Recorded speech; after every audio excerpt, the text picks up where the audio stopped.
काल आलेले फोटो त्याच्यातून सगळ्याच महाराष्ट्राला वाटणारी अस्वस्थता, त्यानंतर आज राजीनामा झाला. राजीनामा झाल्यानंतर त्यांनी आणखीन वेदना झाल्या.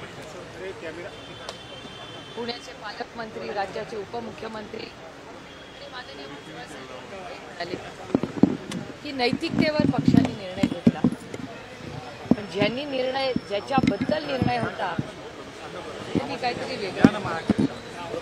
जे किती असंवेदनशील लोक असू शकतात याचं उदाहरण त्यांच्या स्वतःच्याच ट्विटमध्ये आज दिसून आलं. पण एक दैवी आहे. आणि ज्या क्रूर पद्धतीने संतोष भाऊची हत्या झाली, 84 दिवस झाले सातत्याने या गोष्टी, वेगवेगळ्या गोष्टी बाहेर आल्या. सत्य हळूहळू का होईना महाराष्ट्राच्या जनतेसमोर येतंय.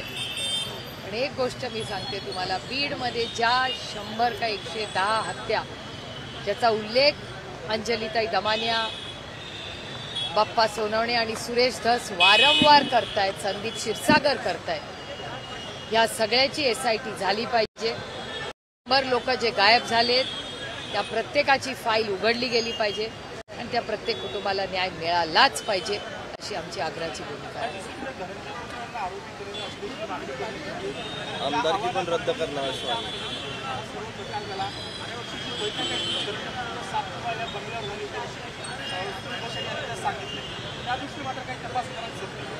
होईल ना,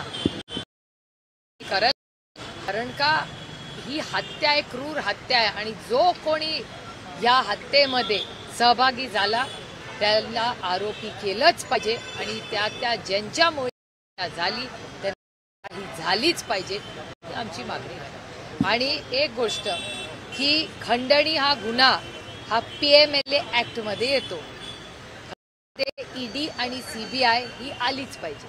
त्याच्यामुळे ED आणि CBI कडे मी मागणी करणार आहे दिल्लीला गेल्यावर, ची सखोल चर्चा आणि इन्क्वायरी झाली पाहिजे. सरकारकडून असं सुचवलं जात आहे की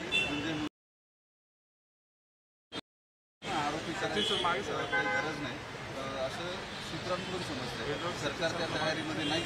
बघूया ना, जे प्रूफ बाहेर येईल. आता सुरेश धस आणि अंजली दमानिया हे दोघं वारंवार म्हणतात ना CDR काढा, आणि CDR म्हणून जेव्हा मध्ये खंडणीची मागणी झाली त्याच्यात कोण कोण होतं हे CDR बाहेर आले तर कळलंच. त्याच्यामुळे CDR काय दिले जात नाहीत, आणि सगळ्यात महत्त्वाची गोष्ट की कृष्णा आंधळे कुठे आहे, कृष्णा आंधळेंचा CDR का दिला जात नाहीये. अनेक अशा धनंजय मुंडेंच्या आणि वाल्मिक कराडांच्या आहेत, त्यांची सगळी इस्टेट एकत्र आहे, जी तुमच्या चॅनलवर आम्ही पाहिले, तर ते पार्टनर्स आहेत.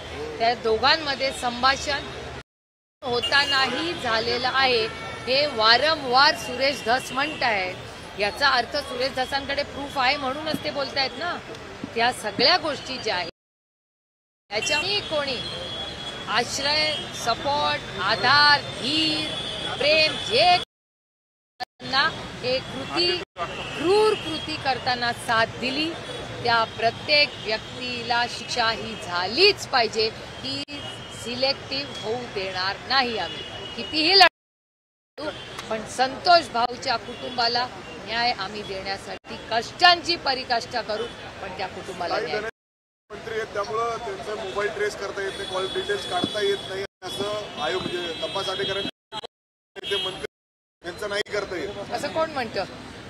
हे हास्यास्पद स्टेटमेंट आहे ज्यांनी तुम्हाला सांगितलं. आणि ऑफ रेकॉर्ड काय, कुणाचा मोबाईल रेकॉर्ड करण्यासाठी तुम्ही विसरला का. ते मोठी यंत्रणेबद्दल केवढी काय पिगॅसिस वगैरे या आपण ऐकलेलं ना. आणि प्रत्येक या एजन्सी जी कंपनी आहे त्यांच्याकडे CDR असतोच ना, तो अनेक महिन्यांचा असतो, आणि मंत्र्याचा फोन रेकॉर्ड होत नाही हे ऐकणं तर हास्यास्पद आहे. याचे किती एव्हिडन्सेस मी देऊ तुम्हाला. आमच्या काळात नाही, या सरकारच्या काळात ही किती झाली आमच्या सगळ्या सरकारची प्रत्येक काय प्रॉब्लेम फोनला तुम्ही तर देईनच फोन घ्या आणि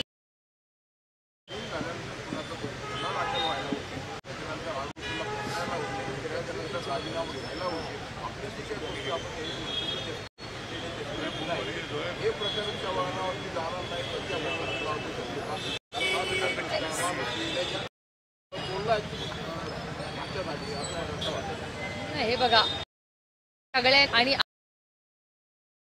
लोकांनी म्हणून हे इथपर्यंत आलेलं आहे. त्याच्यामुळे त्यांना जर असं वाटत असेल की आम्ही उशीर केला तर आम्ही विसरून जाणार नाही. क्रूर हत्या झालेली आहे त्या जो कोणी बीडला जाऊन त्या कुटुंबाला भेटलेला आहे, ज्यांनी थोडंफार त्याच्याबद्दल आहे, तो हा विषय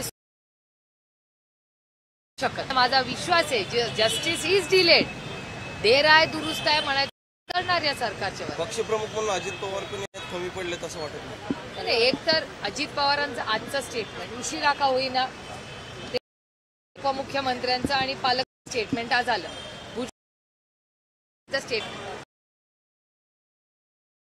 स्टेटमेंट केलं म्हणजे ते गलिच्छ स्टेटमेंट होतं. मला विचार काच बसला, काय गरज होती?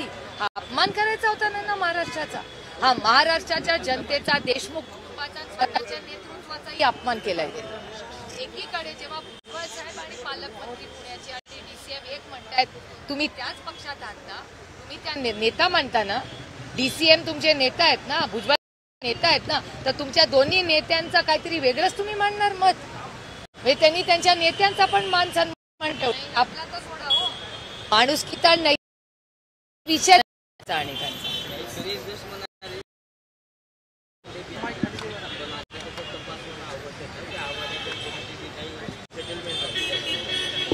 माझं म्हणणं आहे की ज्यांनी कोणी संतोष